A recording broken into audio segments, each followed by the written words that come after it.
Aloha, this is Tom Lesher with the weekly Pele Report. Oh, God. Doggone it. The freaking wind is blowing the computer right off of the rock. Okay, anyway, I'm here in Byron Bay, Australia. It's a little cloudy, a little tropical. Had a little storm last night. It's clearing up. Sun's coming out. Moon went into Scorpio. It's a water sign, so it's time for a little water. That may be rain, that may be floods, that may be tears, but they can be tears of joy too. Anyway, what's going on? It's October 26th, and we've got a new moon in Scorpio. The sun went into Scorpio. I talked about that a little bit last week. Now the moon is joining it Wednesday night in America, that is. Yes, Thursday here in Australia. We have a new moon in Scorpio. And at the very same time, Venus comes into its exact square with Mars. Mars is over there in Leo, Venus is in late Scorpio. And then on Thursday, the Mercury comes around and squares Mars. Friday, Moon goes into Sagittarius. At the same time, then on Saturday this weekend, this whole week, we have the Sun opposite Jupiter. So that new moon is opposite Jupiter in Taurus. This is an amazing, great week. So, I think I want to start right out with the mantra.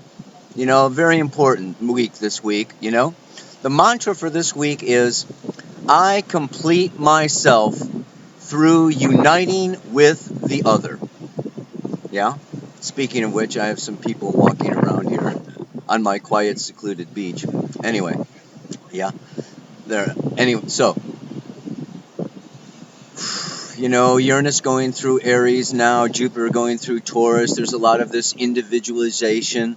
I'm looking after myself. I need my freedom. I need my space. I'm developing new capacities, and this relationship isn't good enough for me anymore, or it's not big enough, or there's a lot, there's a lot of expansion. There's a lot of liberation. There's a lot of freedom and self-discovery going on now during these times. And the sun, this new moon in Scorpio, Venus and Mercury both in Scorpio now, this really reminds us. It gives us an opportunity to go past the paradox, to go through the paradox, yes, of separation. That we actually are interdependent, that we are together, that we are united, that we are mirrors for each other, that we are cut from the same fabric, that we're rays of light from the same star. However you want to look at it, there is this place where we unite, where we come together, and where we experience our creative self, our power, our source, our energy through union. Scorpio is union with other people, sources, forces beyond our control, outside of ourselves. So it's time to give it up. Give it up. Yeah? And it's just like the artist. I was thinking about this. The artist has to give up his money, to buy the material or buy the guitar or, record in the studio or whatever. It requires some sacrifice. It requires some letting go. Scorpio is also the sign of letting go in order to merge. And sometimes that requires humility. That requires a lot of surrender. A lot of it's surrendering yourself as a separate entity. And this may be your money. This may be your future. This may who you think you were, or where you thought you were going, or some precious belief. Yeah, Sun opposite Jupiter is Jupiter in Taurus, This is mine, and I've got to protect it, and I've got to, this, that, and the other. This is my future. Well, guess what, It all changes. And it's all process. Sometimes it is letting go of the goal. Yeah? Letting go of the ideal in order to really focus on the real. Now, another point I wanted to make is, how do you know when you're giving up too much?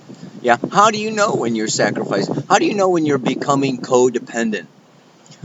I need this other person. They're more important in my life than I am myself, or whatever. That's going too far the other direction.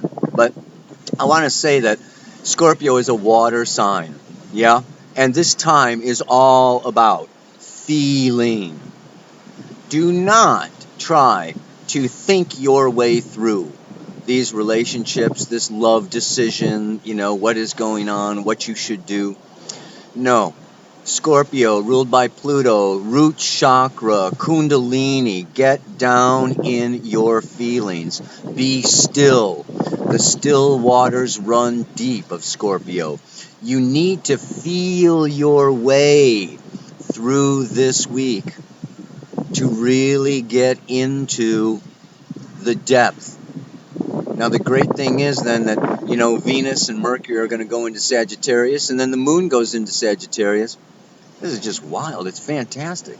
Because Sagittarius really does, it is the right brain. It's the intuition coming in and going, oh, yeah, I just sense. I have an intuition. I have a feeling that this is where I need to be. That this is where I want to be. That this is where I belong. Sense of belonging, the moon. Of course, when the moon goes into Sagittarius, you're going to feel a sense of belonging someplace else. But have a good weekend. This too shall pass. I mean, Scorpio shows us that things change, things move on. But for now, I'm going to say, this weekend, Friday night, Saturday night, things like this is an excellent time for merging, for sexual union, for emotional rapport, for a lot of pillow talk. Yeah? It's that pillow talk that after, you join together and you unite together and you feel safe. And all those chemicals are running, all that serotonin's been released, and you're just comfortable. This is also when the truth comes up, when the truth comes out, when you share your secrets. Scorpio is the sign of secrets, and I want to encourage you to share your secrets with those loved ones. Now, if you are alone, yeah, and you want to be alone, or if you're alone and you don't want to be alone, there's something going on, and you got to look at your chart. But aside from that, it's not just all about love and relationships and sex. Yeah, Scorpio unites money and sex. And, money, people value it. It's energy. It's my energy. I've built it up. I've saved it. I've stored it. This can also be a time in business. Yeah, where it's time to put your resources together, where it's time to do a merge, where it's time to maybe compromise. It may be even time to pay the other person off just to get out of your space. It can be a little challenging, it can be a little costly, but there is this place where, it's important to be giving. Now, the square to Mars, before I finish, yeah? The square to Mars is very powerful because Mars is in Leo, the sign of the king, the queen. And I just want to emphasize, there's the good king queen and there's the bad king queen. Think of Nero in Rome, a self-indulgent, hedonistic, taxing bastard, stealing everybody's money and building castles and getting drunk and whatever, yeah? Just terrible king. And then we have the good king, or the good queen, that goes to battle, goes to war, and either wins or loses, but decides to do, I'll say Jimmy Carter was a good president in the United States. That reminds me of this, Camp David, the accords, the talks, the negotiations, the compromises. Yeah, this is a time of working things out, of working things through. So be the good king, be the good queen. Don't try to hoard all your stuff and be on top and be the one in power and in control. This is a time where you will benefit and you will gain through compromise, through negotiation, and through peace, creating peace. Yeah? So, Scorpio can be this win-loss, gain-loss, win-lose kind of a scenario. It does not have to be. It can be, yeah, that the two countries that went to battle and fought over each other sign this peace treaty or even unite. Yeah, the wall came down, yeah, in Germany, right? I mean, we can tear these walls down, and this can be a time. Venus and Scorpio is breaking down walls and barriers through love. So, it's awesome. Go for it. Have a good time. You know, it's intense, it's passionate, you know, and you want to just use that, direct that for a beautiful, delicious end. And that's enough for this week. Yeah, my last week in Australia. I don't know when I'm going to get internet next, but I look forward to putting up these reports, you know, whenever I get a chance. So, wishing you the best. Namaste. Aloha. So much love.